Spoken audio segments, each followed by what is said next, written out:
مطعم بن عدی ایک سردار تھا قریش کا. یہ بات نا یہ ایک میں پڑھتے پڑھتے میں بدر کو پڑھ رہا تھا دراصل. یہ ایک بات میں نے پڑھی تو یہ سارا عنوان ہی میں نے بدل دیا. میں نے کہا بات ہی اس پہ کر دی. ایک شخص کا ذکر آیا بدر میں، مطعم بن عدی کا، کافر ہے، مسلمان نہیں ہوا. بدر میں اس کا ذکر آیا. ذرا دیکھیے ذکر کیسے آیا. نبی اکرم صلی اللہ تعالیٰ علیہ وسلم جب طائف سے واپس آئے نا، تو جب کوئی شہر سے جاتا تھا واپس آتا تھا تو کسی کی پناہ میں آتا تھا تاکہ پھر کوئی اسے تکلیف نہ دے. اس دور کا رواج تھا. تو نبی پاک علیہ السلام جب واپس آئے تو کئی لوگوں سے بات کی گئی لیکن کوئی بھی آگے نہ بڑھا حضور کی حفاظت کے لیے. تو مطعم بن عدی اپنے 6 یا 7 بیٹوں کو لے کر اسلحے سمیت پوری شان و شوکت کے ساتھ نبی پاک کو لے کے آیا. اور پھر حضور نے بیت اللہ شریف میں نماز پڑھی. وقت گزر گیا. ایک دور کی بات تھی، ایک بات تھی، وہ دور گزر گیا. اس کے بعد بڑے دور آئے. اللہ نے معراج عطا کی. حضور یہاں آ گئے مدینہ طیبہ میں. یہاں سینکڑوں لوگ مسلمان ہوئے. بدر میں اللہ نے فتح دی.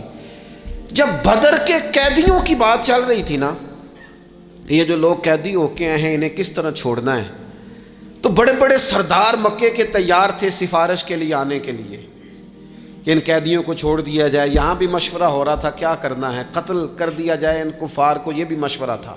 فدیہ لے کے چھوڑ دیا جائے، یہ بھی مشورہ تھا. بہت ساری چیزیں ابھی طے ہونی تھیں.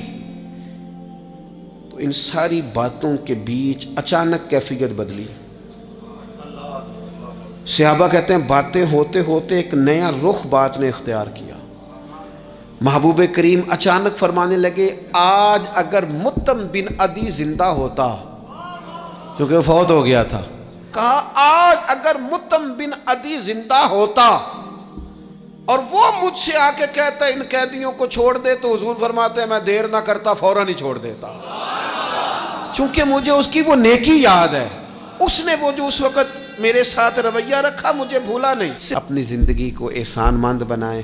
ہم بڑے لوگوں کے احسان مند ہیں. آپ یقین کریں کبھی سوچتے ہیں تو ڈھیر سارے لوگ ایسے ہیں جن کے بارے میں سوچتے ہیں یار تیرا شکریہ کیسے ادا کریں گے، کہاں سے وہ لفظ لائیں گے جن سے تیرے بڑے سارے زندگی میں لوگ ہوتے ہیں. بس اپنا مزاج احسان مندی والا بنائیں. نہ جزا دے سکیں اور نہ کوئی بدلہ دے سکیں تو دعا کے تو الفاظ ادا کیے جا سکتے ہیں. ایک ضروری بات آخر میں آپ سے یہ عرض کرنی ہے، یہ جو رمضان المبارک کا آخری عشرہ ہوتا ہے نا، یہ بڑا قیمتی ہے. میں پہلے بھی دوستوں سے عرض کرتا رہتا ہوں کہ ہم نا یہ آخری 10 دن اکثر بازاروں میں گھوم کے گزار دیتے ہیں. پہلے بھی ساری خریداری کی جا سکتی ہے. بخاری مسلم میں حدیث ہے، سیدہ عائشہ صدیقہ رضی اللہ تعالیٰ عنہ فرماتی ہیں آخری 10 دن جو رمضان کے ہوتے تھے حضور خود بھی بیدار ہوتے تھے، ہمیں بھی بیدار کرتے تھے. یہ راتیں بیدار رہنے کی ہیں، شب قدر کی تلاش کی ہیں. نبی پاک نے اعتکاف فرمایا ہے. کوشش کریں، جو تو اعتکاف بیٹھ رہے ہیں وہ تو بڑے باعث مبارکباد ہیں. جو نہیں بھی نہ بیٹھ رہے وہ بھی اپنے اپنے علاقے کی مساجد میں کوشش کریں 1 رات مل جائے، 2 مل جائیں، 4 مل جائیں، جتنا اضافی ٹائم ملے آخری 10 دنوں میں وہ مسجد میں گزاریں. زیادہ سے زیادہ وقت قرآن پاک پڑھیں، استغفار پڑھیں، درود پاک پڑھیں. یہ 3 ہی وظیفے ان کے ساتھ. اور رات کا وقت کوشش کریں قیام میں گزرے، نوافل میں گزرے. جہاں جہاں بھی آپ اس کو ہم نے ضائع نہیں کرنا.